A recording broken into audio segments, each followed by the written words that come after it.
All right, good morning and welcome back to the Game Dev Show. Today I've got Greg, Andrew, and Pal here, and I don't know who else will be joining us because we're going to be tearing apart my new game that I've been working on and talking about game dev experience. There's a lot of stuff that I've been thinking about through the last week, a couple things that I built that I wanted to show you all and get some feedback on. And I think it'll be a fun, interesting discussion. And for everybody who's just joining us live, make sure that you vote in the poll, trying to get an idea of how experienced everybody is who's watching with us live right now, kind of get a feel for the audience. And if you're not already subscribed, then hit the like button, of course. Go do all of that. So good morning. How you guys doing today? Awesome. Doing well. Doing great. Good. Everybody had a good week so far, I hope. Very good. Last week, not so much. Allergies were killing. Yeah. Now, Andrew, you said you were doing a bunch of streaming this last week, right? You're still working on this projectile system, right? Yeah, the projectile system is almost done. I think the code's pretty much done. It's probably going to find a few more bugs here and there, but I'm in the process of basically doing the tutorials. I've already written out like quick start guides on the docs. Record some tutorials on basically the same thing, so you can watch it or you can read it, your choice. Last night I was going to make a demo game, and I totally recreated Greg's game, and so now I'm going to instead riff off Greg's game. He has a whole tutorial series you can talk about, Greg, about space combat, very extensive, and so I was doing the space combat thing just out of the blue. That's why I decided to work on to demo. What is that? Can you explain that a little bit more? Or maybe Greg, what's that tutorial? Yeah, go ahead, Greg. Yeah, so it's just how to make like a 3D space shooter where you're flying through space in a fighter, and there's asteroids, there's enemy ships that are AI controlled. I teach things like how to use a PID controller to have AI do smooth, movement and stuff. And okay. Yeah, interesting. A lot of different topics in it. I feel like that ties in perfectly with what I was thinking about and what I wanted to talk about today. I know I need to shave. I'm getting called out for my fur on the stream. But no, one of the first games that I built on my own in XNA was a space shooter thing where you would fly around, blast things with rockets, and I thought it was the most amazing thing in the world when I got projectiles to follow me around and blast stuff. And that took me like, I don't know, a week or so to get right. And I was like, oh, this is really, really cool. And now when I look back and I think about the effort required to do something like that now, it would take me like half an hour. And I'm realizing like a lot of the things that used to take me, things that used to take me a day take me a few minutes. Things that used to take me a week now take me like a day at most. And it's all really comes down to just having done the things before and kind of knowing where to go and what to waste time on and what not to waste time on. So that was kind of my big revelation as I was going through and just adding more and more things and realizing how quickly this can all happen. There's a question on chat real quick about, does the asset store publisher of the week always update on Sunday? The answer to that is no. They change on Thursday. They just changed it yesterday. That's how I know. I was watching it. The Connect publisher changed, and now there's a new sound effects one up there. There's also, if you haven't seen it yet, for everybody, go check it out. There's a $20 sale where a bunch of stuff is just $20, which means that some assets are like 30% off. But I think there were at least a couple that I saw that were like 97% off because they were 87% off. 87. Yeah, I might have gotten my number slightly off there. It might be that high. I don't know. I didn't look. Yeah, your monster pack was one of the ones that I saw, and I was like, 87%. That is by far, like, other than the old flash deals where if you were really lucky, you got stuff at 90% off.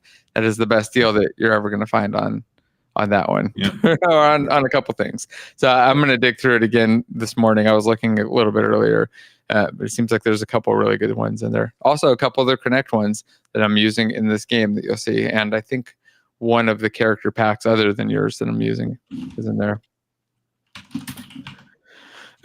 So anyway, yeah, interesting part. I just the game tutorial, where does everybody go to view that, Greg, if they want to see how to make one of those games in Unity?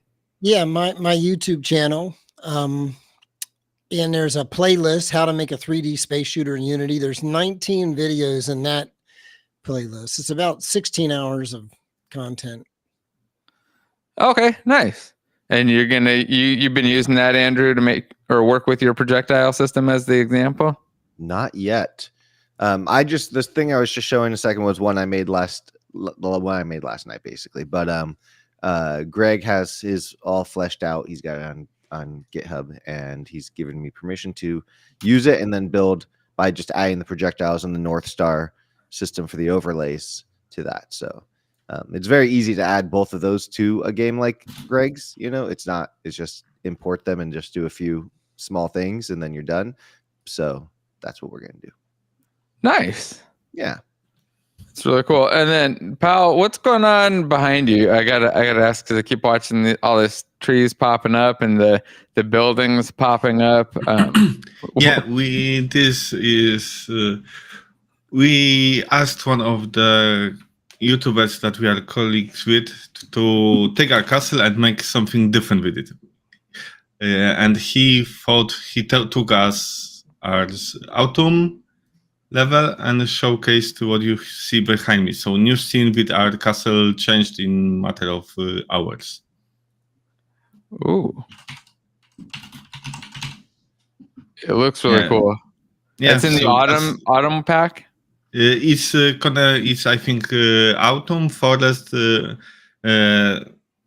mountains, and the castle pack. Yeah. So, okay. So he used several packs to just have fun with it. Nice. It looks really cool. And your castle pack, I feel every time I look at it, I just want to make an MMO. I just keep trying. I've been looking at trying to use some of your terrain stuff too for the for this game. I'm just not at the point where I'm using terrain yet. I've still got big placeholder stuff in there. Actually putting tile grids as the placeholder for now. Let's see, castle. Yeah. Oh, I thought I heard you talking. Oh, okay. Yeah, it's set level design. He focuses mostly on doing speed level design. So his channel is all speed level designs with different assets from asset store, free packs, buying packs, and so on. He showcases many interesting things. Nice. I just shared the link in the description. It looks really cool. I wish I could do level building. I mean, I'm okay with being able to code, but it would be nice to be able to be good at level building. Me too. Yeah, it's so hard. Isn't it one of the hardest parts is actually putting things together? That's what I feel like. Like building a level for me feels like I think half by half. I would say making tools for the designers and then doing the design. Yeah, I would say the same thing. Yeah, because when Bud is building a new castle or something, he always goes to me, give me this tool, this tool, this tool, this tool, this tool. Yeah.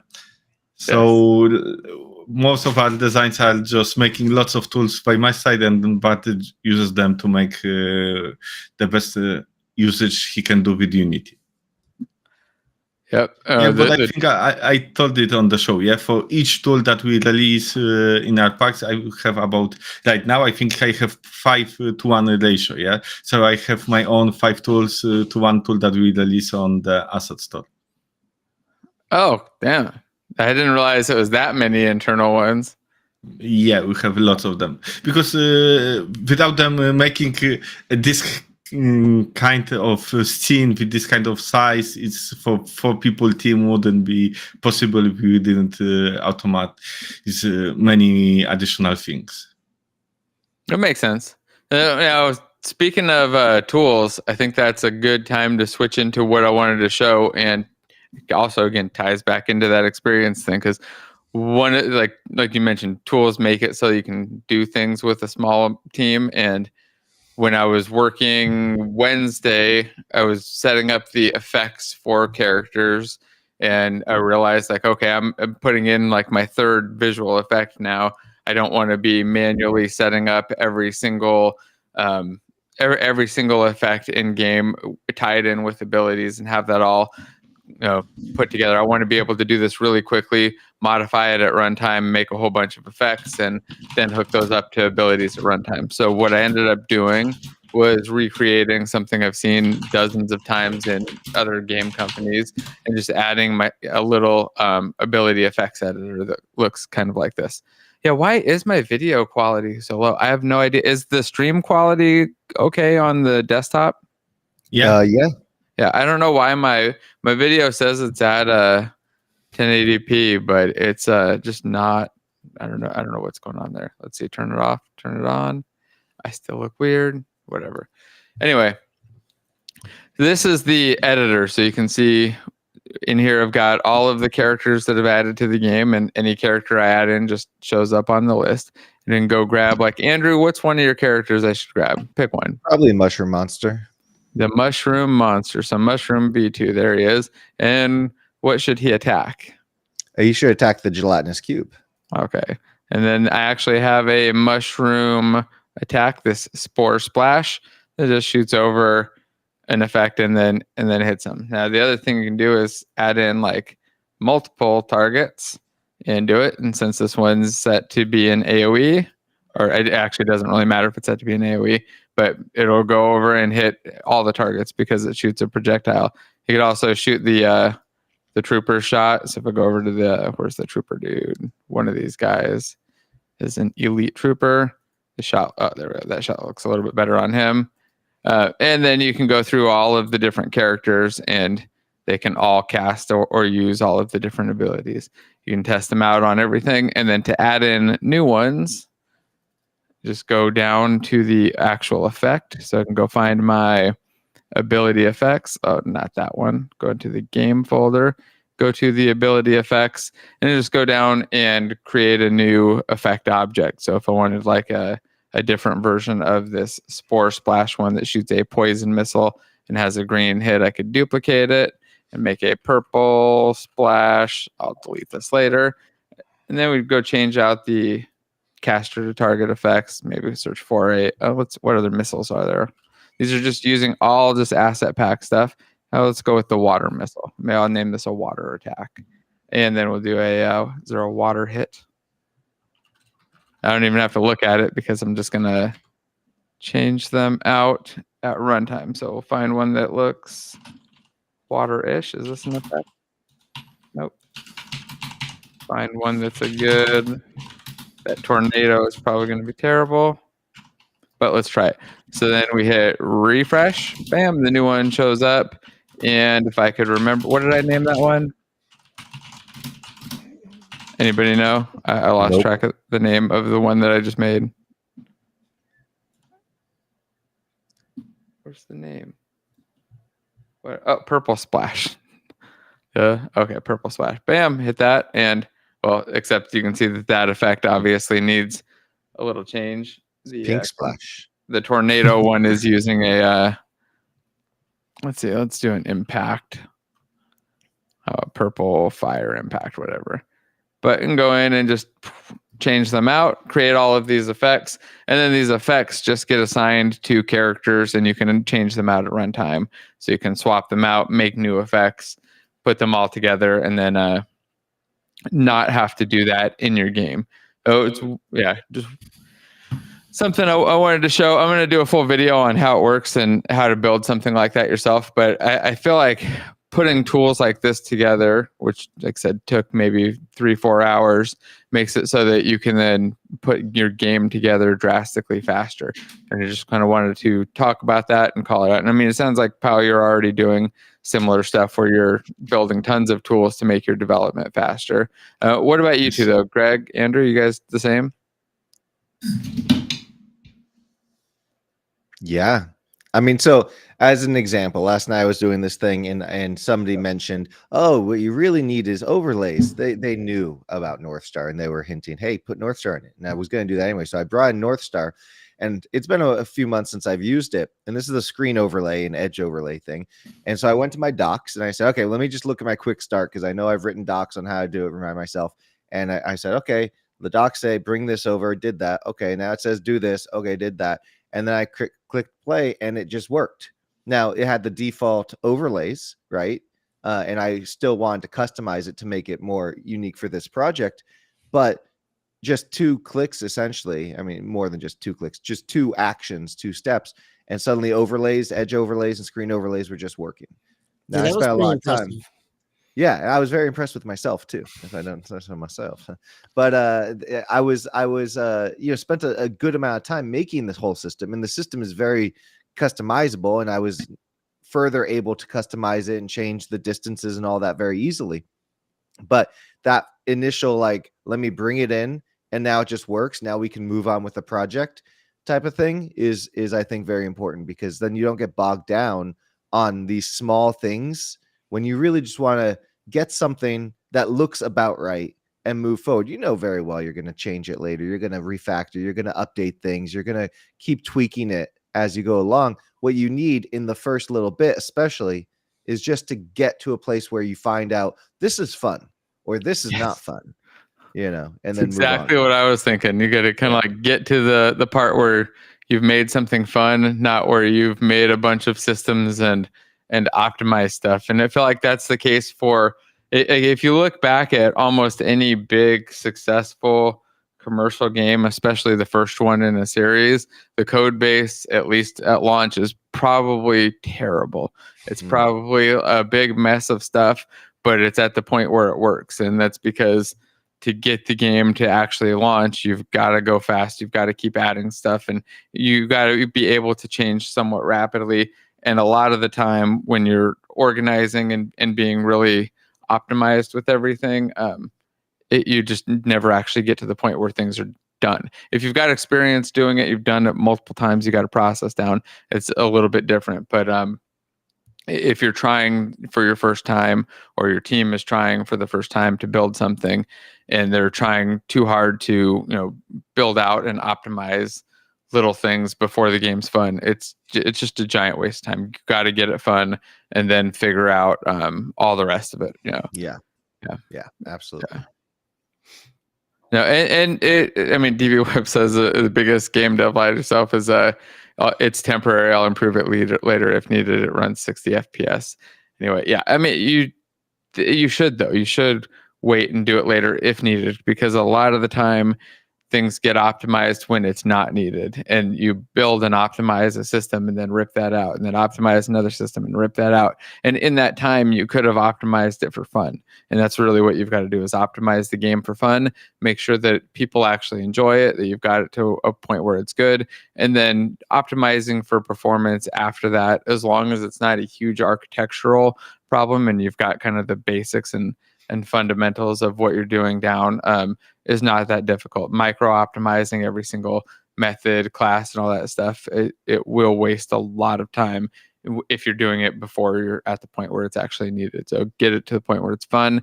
And I guess that's another one of the things I've learned over time is like, I've got this game and it's almost a fully functioning game in about a month. I never could have done that going by my old practices of optimizing the hell out of everything and focusing too much on systems. I mean, I know I spent a month building a networking setup for a game that I never got past the point of being able to log in and create a character. You couldn't actually play the game, but you could do all the networking, the database stuff, and all that. It took me a good month and a half, but there was no game.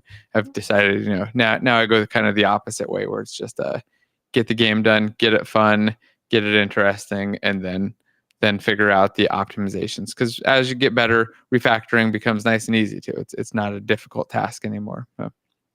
Yeah, and I also noticed, like, even with the space thing I was doing last night, I was much quicker at just adding a script here, adding a script there, do this, do that, do this, and then at some point I realized, I need a manager script. So I add a manager script, and then I'm like, okay, let me just make this work with the manager now. So there's small refactoring as you go. Oh, add this part. That's cool. Now let me add this part. That's cool. Let me add this part. Oh, let me change that because now I've added that part. And it's the iteration. It's a little, if I think from the outside, it might look like, oh, you're wasting time. You should have started with the manager. I guess that's the part that you get. Like, I feel like you kind of drill into your head as you like get to the intermediate level. You start going like, oh, I should have pre-planned and optimized all this. Sorry, I didn't mean to interrupt you, but yeah, keep going. No, that's fine. No, that was exactly it. I mean, so and you know, my first game, which I did release, and it was Unity script and clunky, but it didn't really crash, and you could play it for 30 hours before you beat the game, and it was a full RPG. That game was shit under the hood, I guarantee you. It was, and this is the game where I learned that you shouldn't do everything in the update loop. You know, that's the level I was at. But you should do it all in the fixed update loop, right? oh my gosh, it was hideous. I remember there's my enemies worked great. They had AI, they seemed very natural, they seemed like they had some logic going on. And then I got more than 3 on the screen and everything, the frame rate went down. And then I learned, oh, don't put everything in the update loop, because I didn't know what a method was. When someone said the word method, I had no idea what that was, because I was very new, and I was, as many of us do, making a giant game, even though I had no rights to. But and then I changed it, and then boom, now the enemies move faster. So that was my first big major refactor, I guess. And so yeah, now I approach it very differently. I approach my RPG project very differently than I did the space shooter one. I'm not doing it the way that you would advise us to do it, because I want to make systems. I want to make systems for the asset store. I want to make systems that are robust for a larger project. But you know, that's 2 different ways of doing it. And yeah, your one, goal is not to finish the game quickly. It's to build a No. bunch of systems that the game uses that are Yeah. abstract. Yeah, it's a very different goal and very different target. If you want to build a game fast, you should not do that. Plus, I already know my game is fun because it's my game. So it's fun. No, but the reason why I know my game is fun is because I'm basing off a game that I still enjoy playing. I don't know if everyone will find it fun, but I will find it fun. Which game is that?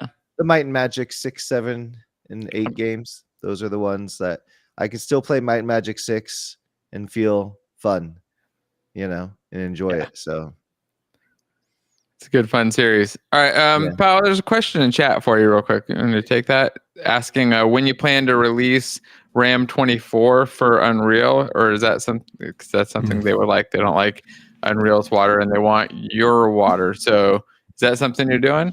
Yeah, but it's I think 1 year or something like that. Yeah, because we first want to transfer first we want to make the RAM for Unity. It should be in next 2 months. Then we release one additional pack that we haven't fully announced yet, and then we are moving the modular castle to Unreal. Yeah. So first, the more important things, then we will focus on the RAM for Unreal. Oh, okay. And if you haven't seen Pal's assets, I mean, you probably have. There's a link in the description and in the chat. Go check them out. And you can also see them floating behind your head. That castle popping up is just a really cool effect. The trees coming out.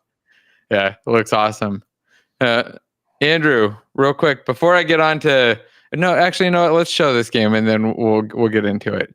So I wanted to give you guys the update on the game. I was hoping to get a playable version for you today, but I think it's going to be later this weekend. I'll start mailing it around and get it tested a little bit. But I've updated the menu, and this is what it looks like. I've got a bunch of Andrew's characters in here. I've got a bunch of the Protofactor ones and a couple other ones and a bunch more coming. But what should we pick, Andrew? We already did the Mushroom Monster, so I feel like we have to do something else. But the Mushroom Monster is the go-to. So maybe the Medusa. Okay, anything but Medusa. She has a script on her that I need to delete. Well, that's okay. The Mimic, then, it's your favorite. Okay, Mimic's number 1. What else? So you can see here. Can you see what's happening yet? We're building the character out of multiple characters. Yes. Well, I guess if we're doing multiple, then yeah, add the Mushroom Monster if you want to win. All right. And we got to add in the Moth because she's got a special ability I want to show. And then let's do the Dragon. There you go. All right. So over here on the right, can you see the stats setup? The text, I think I got to figure out the background here. But now it's building up all the stats based on the characters that you picked. You can see the abilities are over here with amazing descriptions. Lick does 5 damage, which is probably wrong. All my descriptions are hand typed right now. Another reason it was not ready for the demo. And then over here you can see the stats of those guys. You pick your guys and then you hit play. Oh, I don't have any sci-fi guys in here. We'll play again in a minute with a couple more. And then the game bugs out and doesn't work. So that's basically how it works. I like it. You can see that's kind of what I expected. Like I said, it ran into a couple issues here. So trying to get things figured out. Let's try it again before I give you guys the actual demo that's playable. That was happening like half the time on the network connects too. Let's see. Hopefully I didn't break everything. This is my beautiful startup menu. All right. Let's get that guy and that guy. Oh, I hear myself. What is this? Oh, the alien family. All right. Did it work this time? All right. Well, this was an amazing demo, everybody. What have I done? This is I don't know what happened. This is what happens with the demos. The minute you press play in a demo, everything breaks. It worked 3 seconds. The best part is I tested it like right before we started. Yep. It's like, let me just do one more quick test since I've been messing with stuff all night and breaking things. And it looks like I might have broken it again. This is why I love live demos. Let me double check that the ability effects one's working. Anyway, so how's everybody else's week outside of watching my beautifully failed demo? Let's see. Doing good. I'm going to be interviewing Rick Davidson from GameDevTV on my channel April 14th, 6 p.m. Eastern time. We'll probably be talking about, advice he might give to people doing indie game dev on the side that, they want to try and make a little money off of it, but they're not really planning on going full time. So. Oh, okay. That's honestly April 14th. Yep.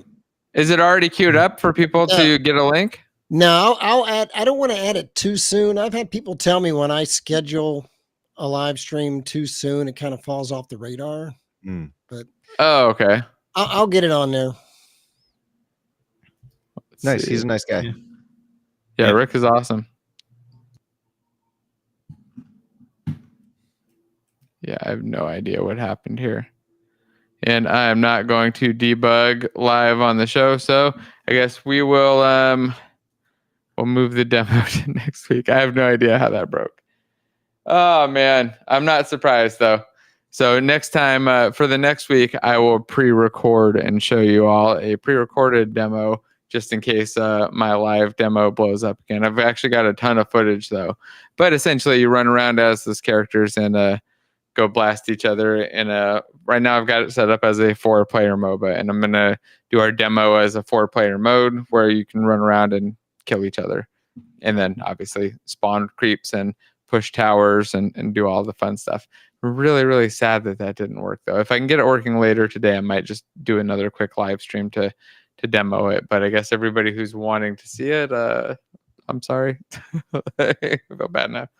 Anyway, Greg, can I come on your podcast or your channel sometime too? Sure. I'll love to come on. I don't have anything interesting to talk about, but it would certainly be fun. I'm sure we'll think of something. Nice. Yeah, you've let me be on yours often enough. I got to repay the favor. Well, there's probably more favor to me than to you. I think it would be fun. Yeah, Jeff said that I'm sure the error or something. So I'm positive it is. It's probably something really, really dumb that I can find in a version control in like 2 seconds if I look through here. Let's see. Nope, I've changed way too many things since last night. Yeah, I'm sure it's something really simple, but whatever. The people in the course saw it. They got to see the demo Thursday. We believe you, Jason. Don't worry. Jeff has seen it. Seen the preview. Wow, that's a shame. Anyway, Any new other game dev stuff that's been going on this week? Since I don't have a cool demo to show off. Game dev stuff. Has there been any big games come out recently? The last big game I think was that everyone talked about on this channel, on this show, was Baldur's Gate, and that's been a while. Well, Power World, your eye yeah, Power posted World. We talked about yesterday. There was a Power big update to Power World. Whole lot of updates to it. New Pokemon. Like, I was thinking about adding some Pokemon to this game too, because it doesn't have any. Seed. Yeah, I mean, I had Charizard in there earlier. I mean, not Charizard Yeah. from the asset store in there earlier. So I feel like I should just put them all in as well. Have a bunch of Pokemon. Yeah. They can fight not Stormtrooper. Yeah. Seems like a good idea to me. Yeah. Did you see my not Stormtroopers? I did. Am I not a Jedi? And you already have a not gelatinous cube in there. So Yes. Speaking of gelatinous cubes and mimics, I was talking to Andrew yesterday about his mimic being in Dark and Darker. Yeah, this game Dark and Darker, and Kid pointed it out, right? Yeah. My son thought that I had stolen the mimic in the game that I've got here. Let me screen share it again. Thought that I had stolen this dude. Where's my clear button? This guy from Dark and Darker. I was like, no, that's actually Andrew's mimic there. Yeah, and it turns out the Dark and Darker, they got it from the asset store, as one does, because let's be clear, that's what everybody does. And then what's funny about it, though, on the fan wiki page for the game, they didn't even change the names of the chests. They're still large, ornate, large, flat, medium, whatever. They just threw in all 10 chests as to just take all of your default ones. That's what I was gonna do too. That's exactly what they did. Which is, and so I said, asset flip. Yeah, this is an asset flip. Not an asset flip. That was just a joke. Yeah, no, it's hilarious. Yeah, it's definitely failing. What's failing here? Get team and spawn point. What? Oh, that's a weird one. What's the asset you're using to color all the hierarchy, Rose? That is V hierarchy. Definitely love it. Highly recommend it. Okay, I know what's wrong here. That's hilarious. And Jeff was right. It was a very stupid, simple bug related to something that was not used anymore. Some old code, and apparently I deleted an object. Then it was looking for that object and trying to use the transform. So I'll try to fix that at the same time. But yeah, it says V hierarchies and V tabs. I've been using them constantly, especially V tabs. And as soon as this finishes, I'll show you how I've been using V tabs too. If you guys haven't tried that one out, I'm using it. And I also use the enhanced editor. Oh, yeah. Yeah. Enhanced editor gives you something similar to V hierarchy. It doesn't color things, but it does let you just put -- in front of a game object, in your hierarchy, and it just makes the whole thing a solid color banner when you collapse it. Oh, okay. Oh, you guys can't see this tab. That's annoying. Okay, so what I've been doing, this is I got a free floating tab you can't see here, but I've been making free floating windows of things that look like this, where I've got like all of a type of thing. So I have a bunch of, not all of the abilities, but all the abilities I'm working with, and I've just got a free floating window of them. So imagine I just drug this off. Restream's not showing it, right? And then do the same for like characters. This is 4 characters just lined up.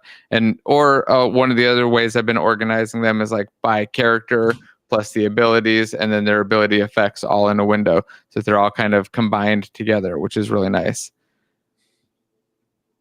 So yeah, I highly recommend that one. And let's see, using something other than programmer art in a project is something wrong.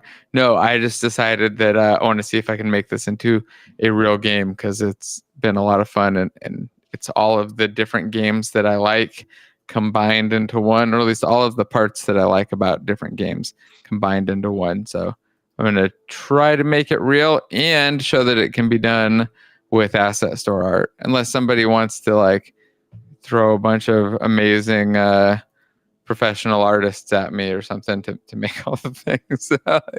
I have zero desire. Okay, that didn't fix my error. I was hoping that was going to fix it. It looks like there's one other error here. What's the problem there? Something is null on 43, and it's probably the spawn. Oh, okay. I know what I did. So let me show you how to unscrew up your project real quick. When you put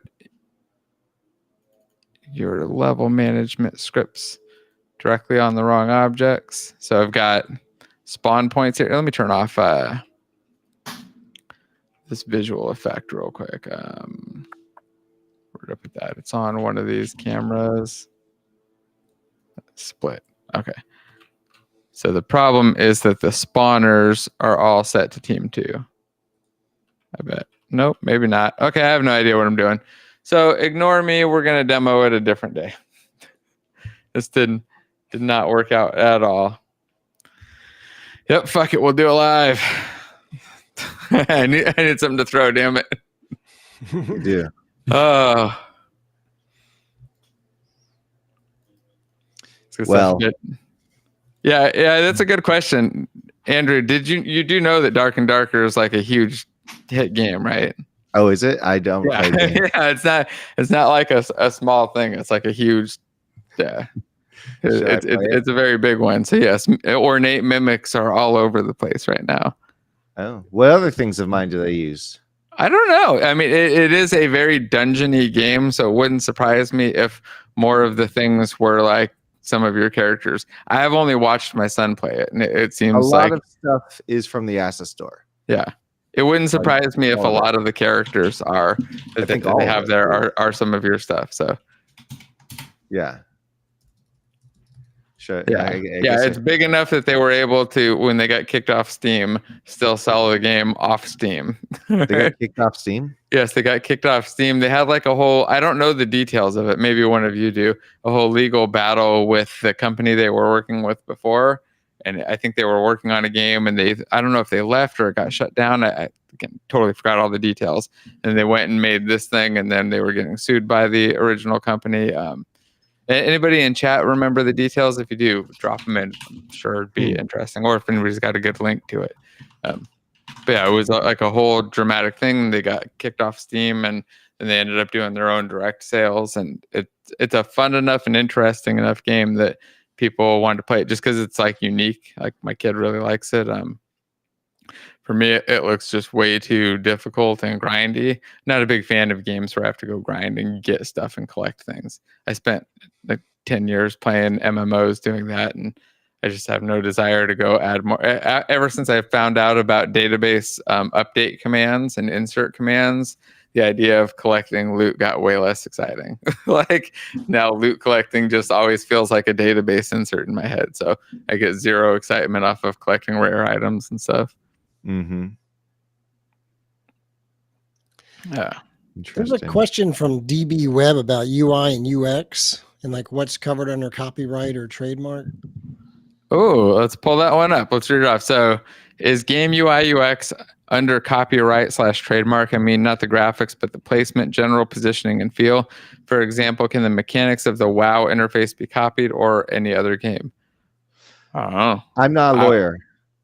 I understand, at least in the US, is that mechanics cannot be copyrighted. So that's why everyone makes all these Monopoly clones, because you can't copyright the $200 when you pass Go, or even the Go space. But you can copyright the other aspects of it, the characters, the story, the name. So I would imagine the placement of, I mean, can you imagine if someone were to say you can't put your score in the top right corner because that's where Mario did it and they have a copyright on that? I can, yes. I mean, you know, Windows 10 and 11, their, taskbar at the bottom is pretty much a blatant ripoff of Mac OS, right? So, I mean, Mac OS is a blatant ripoff of Xerox, I think, right? Yeah, but they bought the rights from Xerox. Yeah, they paid Xerox for this Did one. they? Okay. Yeah, it was. I think it was the way that Xerox directors could buy Apple shares on lower prices for giving them full access to all the departments. Interesting. So Xerox did quite big money on it. So yeah. Okay. Of course, employees didn't, but the directors did. Yeah, well, that's how it works. That's the whole point. Yeah. Yeah. Not everybody can make money.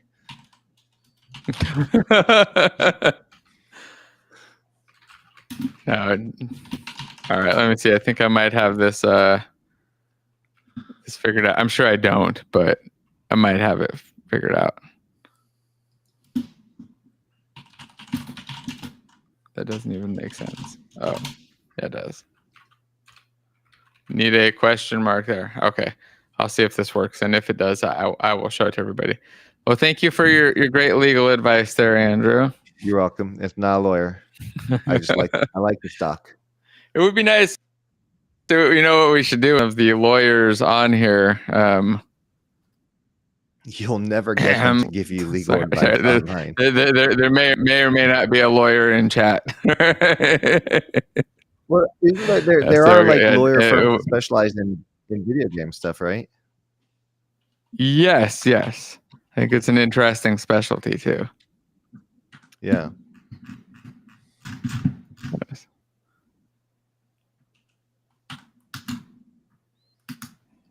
A couple different comments in chat about this.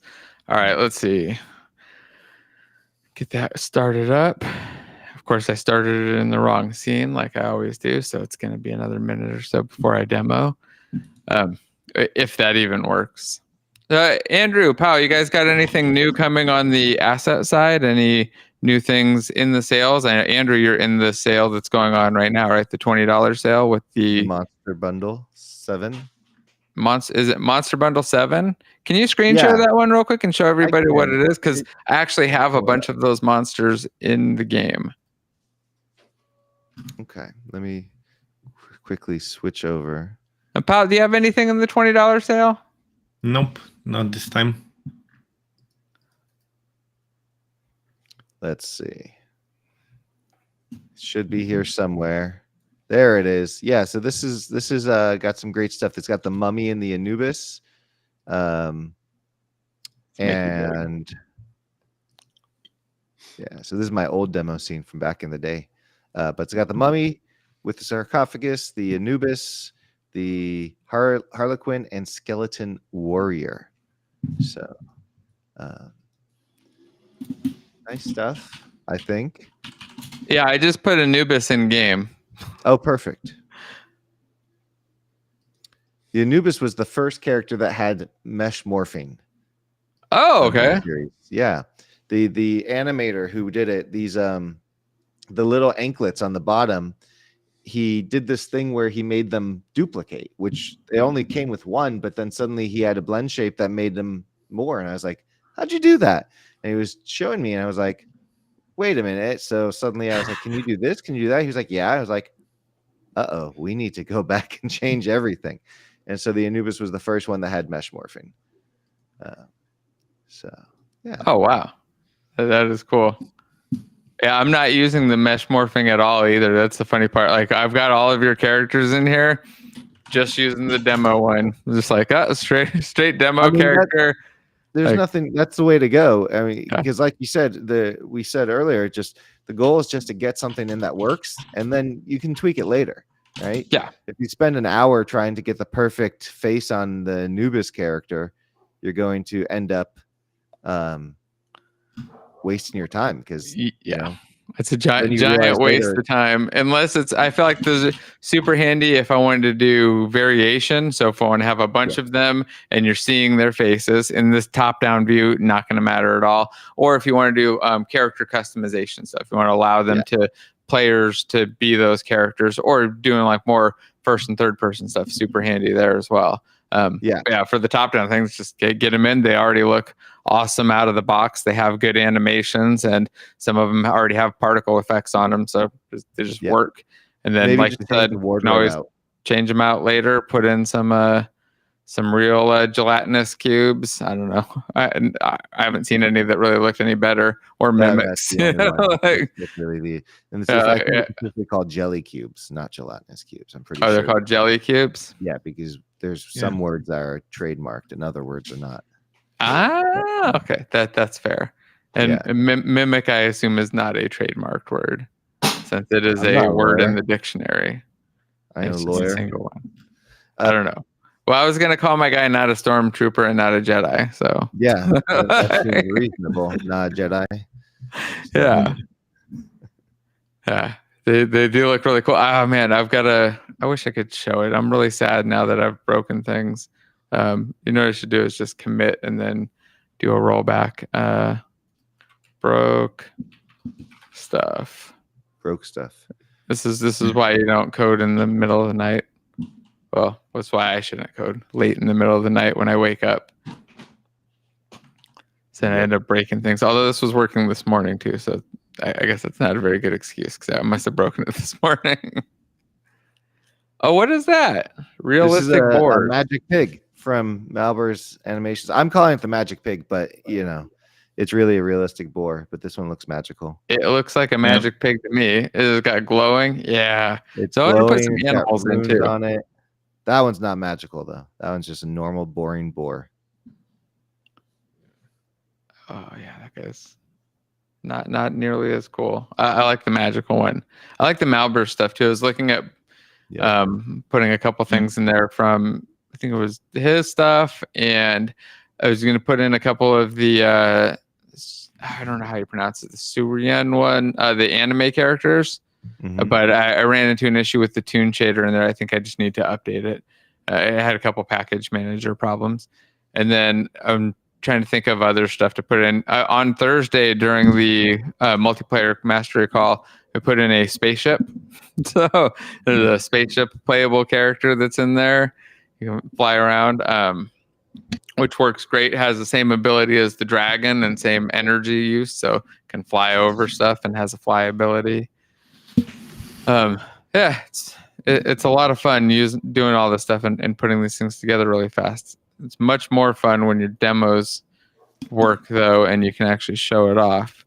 But I guess the demo will be later this weekend, and we'll go through it and play it all. So is there anything else cool on the $20 sale that you saw that will look like a crazy deal? I was going to grab that super text mesh. I keep forgetting about it. I've seen it a million times, and it looks awesome, but I haven't actually played with it. Have you seen that one? Yeah, you mean not Super Mario? Yes, not Super Mario text. I like their examples. Look pretty nice. It reminds me, it's a lot like Text Animator and Text Mesh Pro kind of combined, like just added extra features. Being able to add in basically HTML or whatever the markup is to make different colors and animations and stuff in the text is really helpful. Yeah. And little icons too, especially if you're like, if you're into card games and board games, iconography is super important. So in video games, why not, throw in iconography? And it's a pain in the ass doing that with Text Mesh Pro sprites. I mean, you can do it, but it's not simple. Pal, you got thoughts on this one? Yeah, I saw it. I didn't test it yet. Yeah, but what you're saying, the Text Mesh Pro is problematic in many of these areas. Yeah, I feel like it's not easy to do that. I should get this one from my projectiles factory. Yes, I'm using that in my project. So some of the projectiles, a lot of the projectiles are using his stuff. Like the purple mushroom ones you saw were that. And right now I'm kind of going through the process of giving all of the characters all their visual effects. Some of them are just stolen from other characters temporarily or have none. But those ones were really good in there. I'm trying to think. There were a couple other things that I saw that I was actually using from there. There's a beautify setting, some stuff in there. Oh, some of the protofactor ones. Yes. These guys I haven't put in yet. I was trying to figure out which ones I wanted to use. I'm trying to avoid things that are too huge scale without scaling them down. But I like that big ass beast guy. I just don't know how they'll look top down. I like this this one over here with the spikes. This guy coming up to the front with the. Oh, okay, yeah, the monster guy. I think he's like Monster 2 or something like that. I hope it rolls. I want it to roll. I don't know if it rolls, but I want it to roll because it's got all those spikes. I didn't show you my caterpillar has a roll attack, so you can act like Ramus. I like that. You should put some 2D. Figure out how to put some 2D pixel art in there. That is definitely not happening. Oh. All right. So Jason has limitations. Got it. Yes, there are some things that I cannot do, and that's get excited about adding pixel art to a 3D game. Why? It looks quite. There are quite few games that use pixel art connected to 3D. Yeah, like what's the one from the I think it was the people who made Final Fantasy, the latest Final Fantasy or something, but I'm forgetting the name of it. Somebody in chat remembers the name, but it's all like hand painted world and 2D pixel art characters walking around a 3D world. I don't remember. You don't want to see my hand painted anything, so no. Let's see. Let's switch.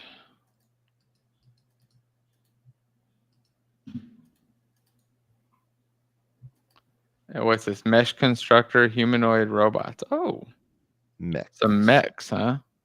Everyone likes a good mech, right? That could be interesting. I should put in like some mech characters. I wonder if Protofactor's got any mechs like that. I think he does too. There's a lot of mechs on the asset store. Yeah. Oh yeah. I think it's one of those things that is cool looking, probably relatively easy to do if you can do this type of modeling because it's just boxes and cool looking gears. Yeah, Infinzia has done a bunch of mech sculpting on his channel. There yeah, but I don't know if he released it.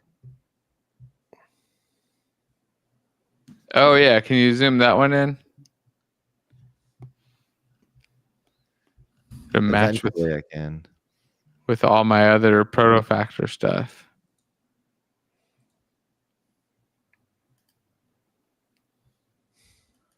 I think, isn't it a part of the sci-fi pack? It's part of Sci-Fi Robots Pack Volume 1. Yeah. It's a little, I don't know if you can customize the weapons though. That would be the only downside. The mechs, the packs that allow you to customize the mech are the best ones because maybe you don't want missiles, maybe you don't want a rail gun or whatever that gun is, you know. But yeah, as long as you can turn on and off the weapon children, and then spawn the projectiles. Yeah. So lots of mechs. So there you go. Nice. Well, my rollback didn't work either. Something is seriously wrong. So it's not my code, which is good. I just don't know. I don't know what the hell it is, which is bad. It's probably just something stopping it from actually starting up as a host. Yeah, I hate when that happens. I pulled my latest down from my 3D space shooter last night when I was helping Andrew. And when I ran it, for some reason, my movement controls, all I was doing was reading the input manager's current Q key is pressed, and it was giving me a null reference exception. I'm like, what? So I didn't have time to diagnose it last night, but I mean, I just pulled a fresh git and it should work. You know? Yeah. My first install of the North Star last night, I pulled it down from the package manager. I even looked and it said re-download, not update. So I pulled it down, installed, and there was a bug. I was like, what the heck? So I found the bug, went back to North Star package, said I got to update here, and it was already updated. I was like, wait a minute. Package manager was taking a sweet time telling me there was an update. So I ended up pulling in the wrong one. Huh. What can you do? I've noticed that the package manager does show you now when there are updates to all the assets, which is nice. Oh, really? Yeah, so you can actually see like your asset pack's got an update, and you can just hit it in there and update them instead of having to scan through and look at every one of them and find them. They actually show up in there. It's pretty cool. Package manager seems to be getting some love. Although I ran into a bug with it with multiplayer play mode earlier, where it just kept stopping the window from popping up because it had an issue trying to read a package that I think it thought was deprecated. I couldn't really tell what the error was. It wasn't very clear, but seems like it's getting better. There was a question here from Dom about whether or not we can do a code review sometime in the future. It got absolute spaghetti that could use some guidance on, and I'm sure others do too. Yeah, I think that sounds like fun. Detangling spaghetti code can be a little bit of a mess. One thing I would recommend for anybody who's in that boat right now, just as a general rule, if you're really struggling with a bunch of just mixed up code, try to set your dependencies to just go a single direction, or at least do that with maybe only some events coming back. It tends to simplify things out, and split up your code into just smaller little sub chunks of stuff. Like find these big classes that are getting used and getting accessed a lot by the spaghetti noodles and rip them out of the big class and make them their own little thing. So then those little noodle lines are just going to a little thing instead of the big pile in the middle. And it tends to make it a lot easier to re-architect and re-engineer it, because then you're taking out these smaller little pieces. For instance, in the game I'm working on here, I've got the characters. So there's a concept of players. Players are the people that connect, and then they have a connection, and the players can control a character. The characters have abilities, they have items, they have a model, and they have a brain on them. All of those are separate components. Each one of them controls and deals with the things that they have to do. One of the things that changed somewhat recently on them was that characters used to have a single role on them, a single class that they could be. So that was just part of the character class. And then that changed to be that they could have multiple, and then that stayed as part of the character class. But eventually what happened was a bunch of things were starting to need to read and access that data, and it was getting confusing. It was bloating and growing the character class. So like whatever was Monday, just ripped it out and made it into a roles class, and then that just sits on the characters class, and then the things that need to reference it can reference the roles. They don't have to. It feels a little bit cleaner, a little bit easier to manage, and it keeps the things separated out. So the stuff dealing with what role I'm in is totally unrelated to all of the other things on characters. Doesn't have to necessarily be there. But yeah, that's my general advice there. But I think it would be fun to do some more code reviews on some spaghetti projects. What do you guys think? Andrew, should we code review your stuff too? If you want, buy some. If you want, I can guarantee you, I do the same thing. I fall in the same traps. I think a lot of people probably do. You got your character, your actor, your whatever you want to call it, and you're like, okay, it needs to move. Oh, now I need to make it fire. So you just okay, let me add a new key code for the fire, and now it's fire. But now your script does two things, right? Now you're moving and you're firing, and then you add, let me add this other logic, and suddenly you realize you've got an Uber class. And so I even with the projectile factory that I'm working on, I did the exact same thing at the beginning. I thought it like one behavior was going to do all these different things, and then after like weeks of working on it, I realized, wait a minute, I should just make each one of these a very small behavior. So each behavior does one thing, literally one thing, and you combine them together, and you get those emergent better behaviors, rather than doing this class does this. Now let me get a child class that adds this other functionality that could have been its own little thing. Yeah. But that's it. I wouldn't split out the movement and firing right away though. Start with those together, and split them out as the class grows and it does more things. You may end up that you don't do anything more than just moving and firing, and then you just rename that class to your move and fire class or whatever. And it's not actually your character. A lot of the time for me, I don't know about you guys, the character class ends up really just being a more of like a container that's tying together the components of the character and maybe having some unique identification stuff. And then it's more of just that wrapper that everything is on, and all of the things kind of build it up. And that way you can build different types of characters, although most of the time the characters end up having almost all the same components. They end up pretty much the same. So you can just have a single character object that deals with everything, or at least everything character-y, and then you just modify some stuff on each of those components to change what type of character it is. For instance, like in this game, you set the roles, and then that modifies what the visuals are, what abilities are available, and everything else, because those things just look at the available roles. They look at the data there, and then you can just go in, modify all of that stuff at runtime, and have it all update. Well, assuming you can get the game to actually run, that is. Yeah, and you've got a video, an older video on your channel where you do refactoring like that, and you go in and you found something that is kind of big and it doesn't really belong in the class, and you first extract it out into its own method, and then you extracted that out into its own class. That was that's kind of the way I end up doing it. Like every time I realize, like, starts as part of a method, becomes its own, then it becomes like a little section of the class, and then it becomes its own class. Like once it gets a couple methods and a few fields, it's like, okay, this has 2 methods and 2 fields. Maybe it should come out. And then once it gets more than that, it's like, okay, definitely. Or starts getting access from other things. Recently, I've been finding, as I do that process of taking even a relatively short method and extracting each part out to its own little one action method, I find, oh shoot, this is just something that should be in the utilities class. Like doesn't have to be here. This can be elsewhere. I can just move this to utilities, and this now anything can use that one little thing. Yeah, that's it's neat because suddenly your classes get really short, and they do a lot, but they get really short because everything else is somewhere else and just being reused over and over. Yeah. It's a fun and it makes it easy to read too. Like you can get through stuff, at least for me. I mean, that it's a funny thing because sometimes I'll move 2 lines to its own method, and it'll just be an expression method, right?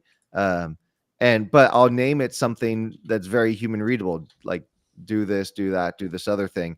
And so when I'm looking at the actual method that's doing the things, it is easy. There's 3 things, and you can see exactly what they are. If you think something's wrong, you can dig into that little method and be like, okay, maybe this one thing is breaking, but it's very easy to follow along what's going on. Yep. It makes it much easier. All right, I think I might have fixed this. Greg, you got to get going though. Yep. Got to go work. Got to go pay the bills. Boring. Thanks, y'all. Good to talk to you, Greg. It was good seeing you, Greg. Hopefully we'll have you next week and be able to actually do a play test. I think I might be able to demo yesterday's version though right now. Cool. See y'all. Have a good one. See you, Greg. See you later, Greg. Good talking to you. Years ago, when I was a kid, I used to get these. I had an Apple IIgs that I had in my room, and I had a coding magazine that came in the mail, and there was a program in there. So I was dutifully typing it out to recreate the program. I didn't know how to save it to a disk or anything like that, but I knew if I typed it out exactly, pressed the button, it should play some game.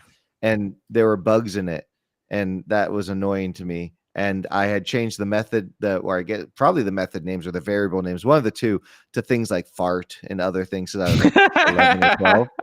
And I was very excited because I showed my dad something. He was like, okay, but you really shouldn't use fart or other things as the variables. And I was kind of bummed that he said that because I was having fun naming them fart. Now he didn't explain to me why, because he wasn't himself a coder. But I will say that is one reason why I didn't keep coding, because I wanted to call them fart, and I was told not to. But also the bugs and the thing, and the fact that I didn't know how to save anything to the disk, and it was an Apple IIgs, that probably didn't help either. And I was 12. or 11 or whatever. But yeah, so Yeah, it sounds about the right age for that. Oh. Okay, this So this is import is going to yesterday's? take a minute. Oh, you're Yeah, importing. it's updating right now on yesterday's build. It's going to take a minute. Yeah. I switched it. It's because I switched out a lot of art, or I added and removed, changed a bunch of Jason, stuff. how old were you when you first started coding stuff? I think 7. Oh wow. 7 or 8. It was kind when of- I ran out of stuff to play. Oh, okay. And I had a Commodore 64, and the default was that you were at a code editor. I was like, oh, okay. And I just started typing stuff and then randomly made things. And yeah, like, hey, it could ask it how old I was, and then it could tell me that I was an old fart, you know? Like that you could put in the age and say, like, that's really old, and piss off your grandma, you know, like that kind of stuff. Yeah. Yeah, so it started pretty early. What about you, pal? The same, about 7 years old. My father was working as computer specialist on one of the universities, and I was going with him playing games, but one day he came back home with Commodore 64, and I started on it. Yeah, the first game I bought. Yep. We had a Commodore 64 back in the day too. I think I used to play winter games and summer games on that. Yeah. Math Blaster. We had to play Math Blaster before we could play other games so that we could learn something. But I remember playing that. All right, here we go. Cool. Is it going to work? Probably not. No. No.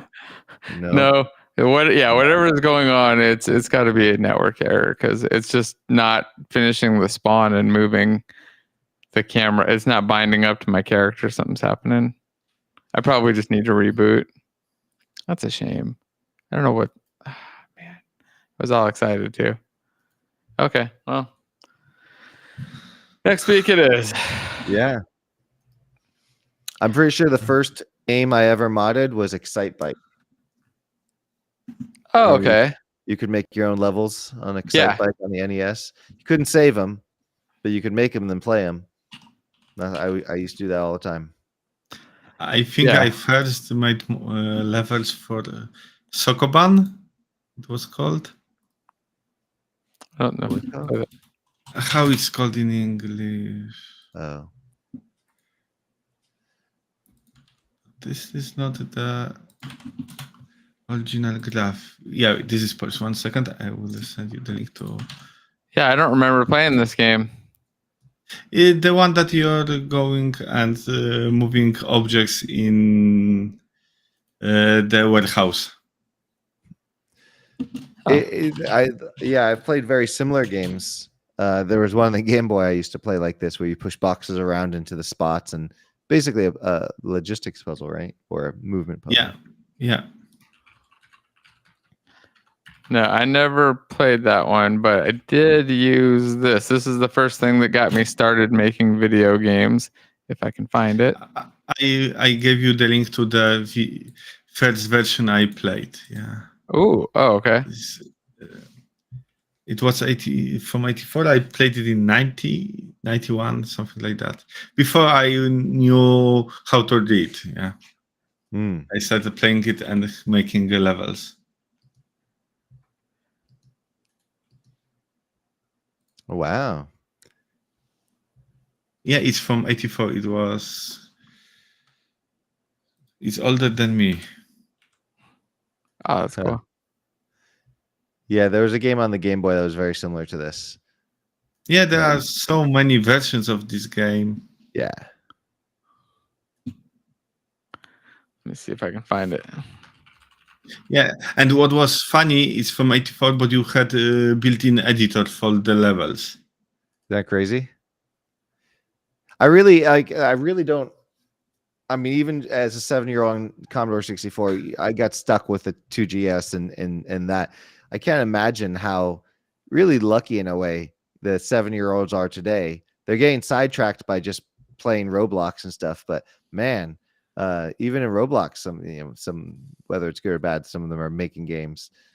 Some of them are probably being taken advantage of in that process, but by Roblox. But nonetheless, there's so many opportunities to make shit these days, and it's very exciting. Yeah, it's drastically easier. Like this was the one that I used first, this Gary Kitchens game maker, and it made it so you could just draw out your sprites, make characters that moved around and animate them and stuff, and it was super awesome. And I mean, I feel like we've been talking a little bit about all the origin stories, but all three of us had access to computers because of people we were around. Like I had it because my uncles, they were both like working at tech companies doing, I don't even know, some sort of top secret-y shit.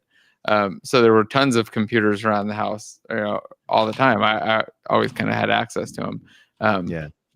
But yeah, like I said, nowadays everybody's got it, and the game building systems are all freely available. They're out there everywhere, so it is definitely a different setup now. Yeah. Cool. Yeah, I remember back then. I was my father took me. He had classes for students. Yeah, it was classes that students saw first time computer in Poland. Yeah, so it was 92, 93, something like that. Yeah, I was supposed to sit and don't turn on the computer before the students were able to turn them on and to see something on the screen. Yeah. Because as the moment the students were able to turn on, they did, wow, it looks amazing. And this moment I just took on, write some scripts and took on to playing and having fun on the computer. Yeah. And 20-year-old students were looking, what he's doing. Yeah. Watching, what's he doing to that device?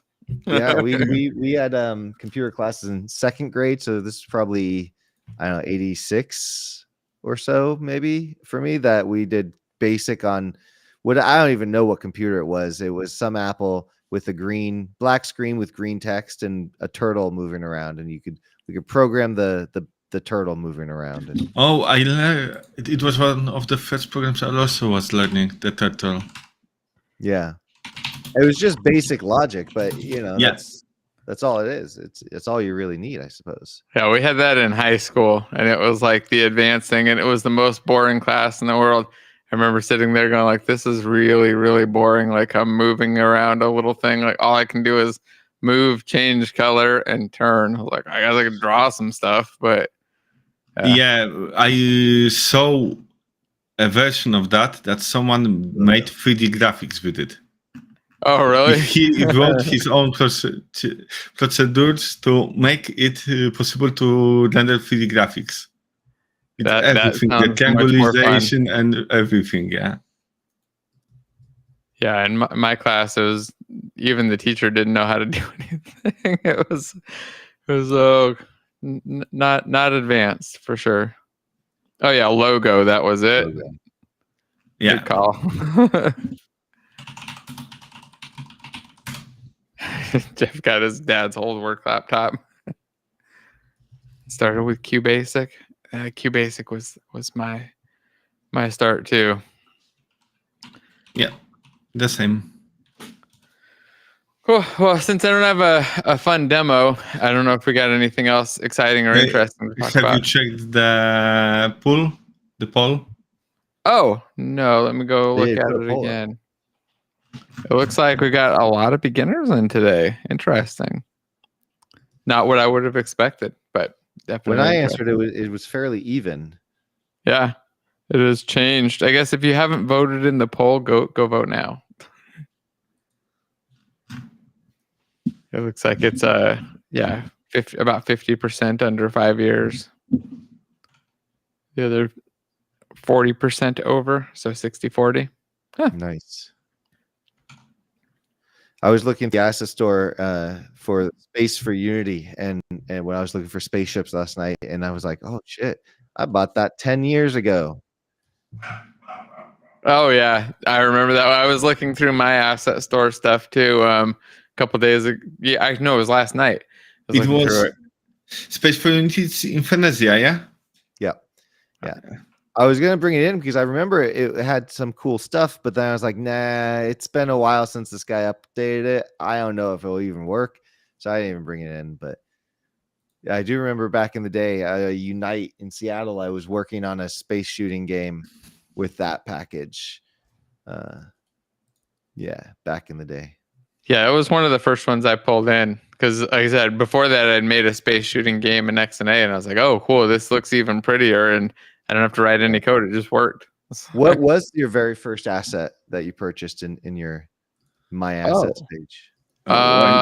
Let me take a look. I really like the new asset store page part that shows you that stuff.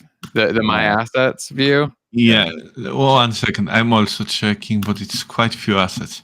Mine, First one go ahead. that I bought or that I downloaded, because that's two different things. Both is what both. The first I got was character customization by Unity Technologies. I don't know if you remember that one. It was a sample for creating your character customization for games. It was a model standing, and behind it was a mirror. I downloaded it not for the character. I downloaded it for the mirror effect that was included in that asset. Okay, that makes sense. Let's see. It's not available on the store. All my list has all these my own stuff at the back for some reason. So, and now is it showing me my purchase date? So yeah, I bought it. I downloaded it December 16, 2010. Oh, nice. Yeah, mine was. You can see right here. This C# game examples. Where's it at? On October 31st, 2011. I'm still searching mine. All my packages. Here we go. Oh yeah, these are some very simple examples: a jumping thing, cannons, and how to shoot targets. I got the engine. And I was like, "Oh, this is cool. How do you actually do stuff with it? Like, where's the main entry point?" Yeah, I remember. Oh, I was wrong. What was my very first one? Was oh my gosh! Oh no, sorry. I saw Nature and Manufacture, and I thought it's yours, but no, it wasn't yours. Nature Pack by manufacturer K4 was my first one. Yeah, the great guys from Poland.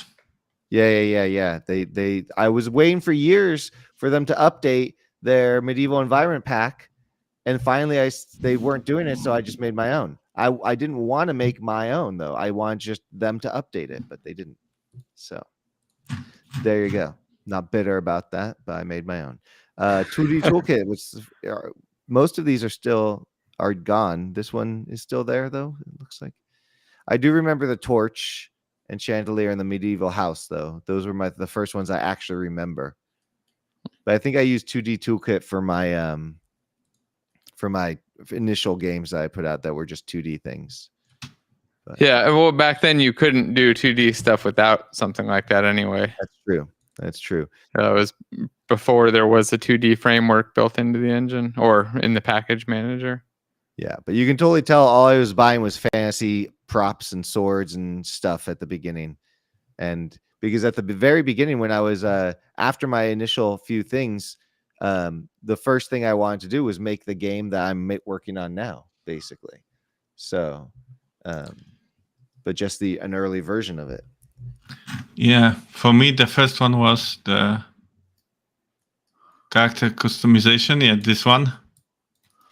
I don't think I can open the graphics to showcase it. Then extra GUI skins, also not available, and the river tool. Oh, and you were like, well, this isn't a good river tool. I should make the origin. Yeah, it was okay for the back then. Yeah, the gem shader was amazing. Yeah, back then Unity had many small assets for free on the asset store that showcased some technologies. Oh, and Qualcomm AR technology to create AR games. There you go. Yeah, and look at this. What is it? Easy Roads. Easy Roads. When did you get that? When was that? It's 2011 September 5th. Okay. And it's still on Asset Store. Isn't that nice? Yeah, my first one, Nature Pack, it's still on the asset store. It looks like, but 2012, June 2012, so almost 12 years ago. Right after watching Indie Game the movie, and then my next one wasn't until December, and that tells you right there that demonstrates the 6 months where I'd said I was in the movie, I watched that, got a book on Unity from the bookstore, and it had bugs in it, so I got frustrated and started studying philosophy instead. And this pack is one of the first packs I released on the. It was first graphical pack I made with my cousin when we were working for a company that worked on Unity. 2012. Is that your cousin's account? No, it was company we worked for. Yeah, so we worked there, and if we didn't have any job to do, we were making assets. I don't think they have any more assets. Yeah, and one of these ones should be the first one I made. Let me check. This is January, and this is January 19th. Yeah, so this will be the first one. It was ImGUI pop-up windows. Oh, okay. Nice. Does it still work? It should be. Most of the code should be okay. I don't have access to this account, so I can't. I would have to check it. You'll have to buy it. Yeah, Rewired is somebody mentioned Rewired. I know the developer of that. He's local to me, and I used to see him in user groups. Nice guy. Still working on it. Yeah. Very, very good asset too. Yeah. Rewired is a great asset. Yeah. Old times. Yep. Cool. Well, I guess we'll wrap stuff up. I'm gonna go figure out how to fix this. Fix this game and my lighting. Whoa, I look really gray all of a sudden. Not just my beard, but my face. Yeah, there's something wrong there. Anyway, thanks everybody for joining us. Next week we'll have the demo. Hopefully, I want to get it to a point where everybody, even people watching, can just get in and play. I just need to figure out, obviously, a couple bugs. I'm in so hardcore on just adding features and art. I've got like 100 gigs of art in there now. There's tons and tons of characters and particle effects. I still haven't done the environment, so we'll try to get that all up for next week at least. And then later on this weekend, I'll probably put up the video for how to do the ability effects system, so you can see how to make one of those yourself. It's totally not tied to the game itself. You can drop in any model and it'll just work. You just pop it in there and it'll start shooting particles and playing animations on there. And then for the naming, or for the targeting and muzzle and stuff, it's also super unopinionated. You just put in an object with the name and then match that name in the system, and it will spawn your things there. So you can add scripts and change it if you want, but you don't have to use any custom scripts or anything. It's literally like 2 scripts and then 2 tester scripts that play the animations and show the buttons and stuff. So hopefully useful for people. Does projectiles, instant casts, delayed stuff, animations, all that shit. Should hopefully be helpful for people. Anyway, if anybody's got anything else, you guys have anything else before we go? No. Nope. I'll probably be streaming at some point this weekend. Oh, okay. Night. Make sure you subscribe. Yeah, just subscribe and like and push those buttons and all the junk. And then the link, go check out the Nature Manufacture stuff. And of course, at the very least, go grab that monster pack. If you don't have Andrew's monster pack, that's 87% off. Or go check that out. Like I said, I've got most of your characters in. I'll probably end up putting almost all of them in because I want to get to 100+ characters in here. So no reason not to. I mean, I don't know if I'll be able to sustain that long term with the size of that many characters, but we'll see. I'm certainly going to try. It's worth a shot. Other than that, if you want to get the code for that thing, I put it up for the multiplayer mastery course students. And we're going to be talking about it more Monday on the live call. And we're still having live calls Mondays and Thursdays. You can come join those. And anything else I got to say? I think that was it. So I'm going to play my little promo video as the outro, and then we will see you all next week, if not before. Don't forget to like, subscribe, and all that stuff. Bye, everyone. Game Dev Show is sponsored by me. If you want to learn how to build multiplayer games and you're not sure how to start or how to get it done, go to game.corp. There's no video playing. What the heck? That was not working. So ignore that. Just go check it out if you want. We'll see you later. Bye.